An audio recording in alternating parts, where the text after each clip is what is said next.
Sometimes healing isn't about becoming someone new. It's about remembering who you were before the world taught you to forget.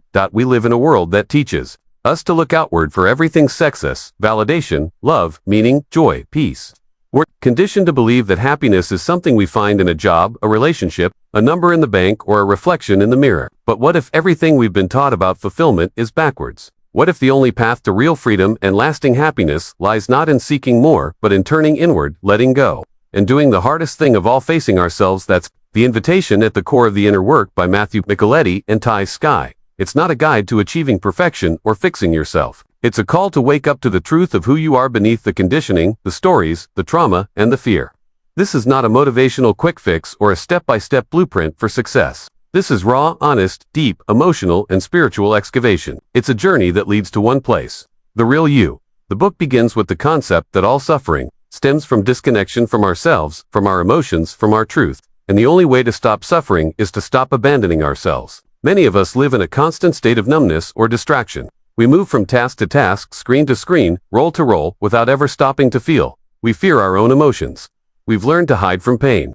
We've built masks and identities to survive, but survival isn't the same as living. The inner work invites us to come out of survival mode and into soulful living. Mathew and Ty's break down the process of inner work into digestible yet deeply profound teachings. One of the first truths they share is that our patterns didn't come from nowhere. We develop coping mechanisms early in life to keep ourselves safe. Maybe we became perfectionists to earn love. Maybe we became people pleasers to avoid conflict. Maybe we shut down emotionally to protect our hearts.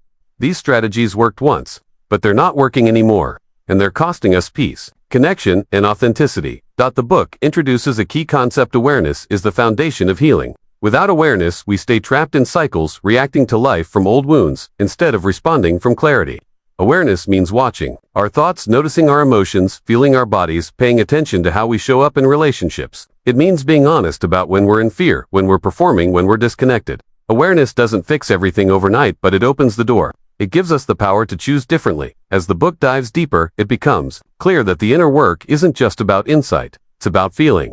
Emotional repression is one of the biggest barriers to healing. We're taught to be strong, to keep going, to stay positive. But healing requires the opposite. It requires stillness, softness, and space to feel what's been buried. Grief, shame, rage, disappointment, loneliness, all the emotions we've pushed away come to the surface when we start doing the work. And that's not a bad thing. That's progress. Feeling is the pathway back to wholeness. One of the most powerful aspects of this book is its emphasis on emotional responsibility. Mathew and Ty say clearly no one else is responsible for how we feel. Our triggers belong to us. That doesn't mean others aren't accountable for harm, but it means we stop outsourcing our emotional well-being to the world. We stop blaming others for our reactions, and we start exploring the parts of ourselves that are hurting. This shift from victim to empowered feels uncomfortable at first, but it's where real freedom begins. The book also explores the inner child, the younger parts of ourselves that were wounded, confused, or rejected.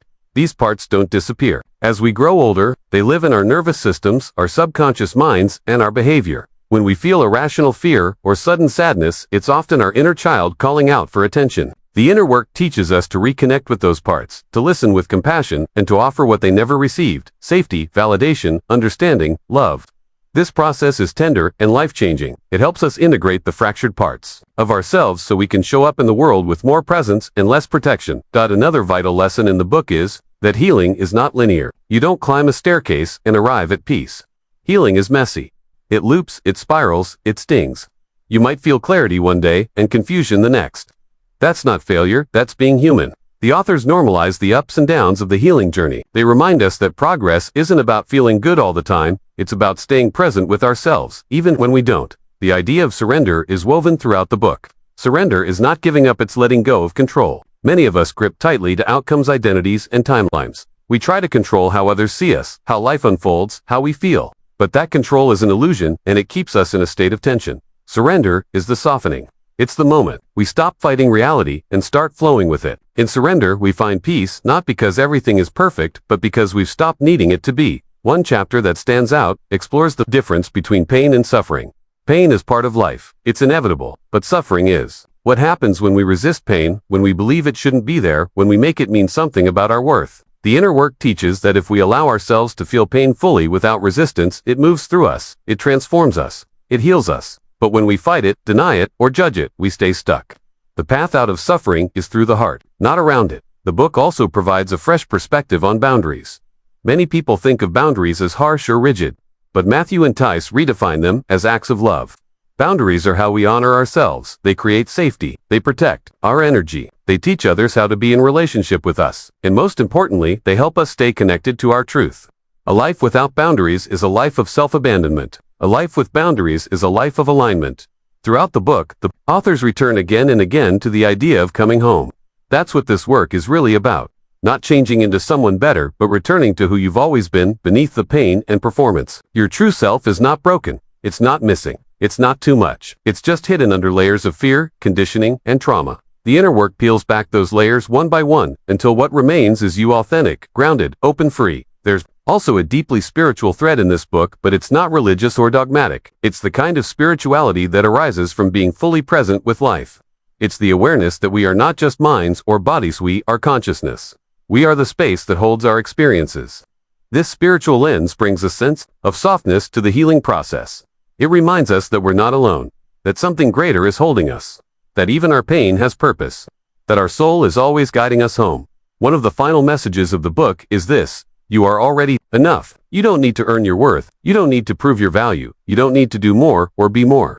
The most courageous thing you can do is to be yourself in a world that teaches you to be someone else. That's what the inner work leads to, not perfection, not enlightenment, but self-acceptance. Radical, deep, unwavering self-acceptance. The inner work doesn't offer shortcuts. It offers truth. It offers a mirror. It offers medicine. It's a companion for anyone ready to stop running and start remembering. It's for the ones who are tired of performing, tired of numbing, tired of feeling lost.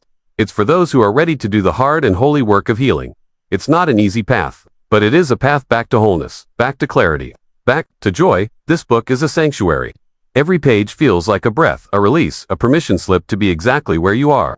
It doesn't preach, it doesn't shame. It gently guides you inward where all the answers already live. If you listen closely, you'll hear the truth. It's been trying to tell you all along. You are not broken. You are becoming. You are unfolding. You are coming home.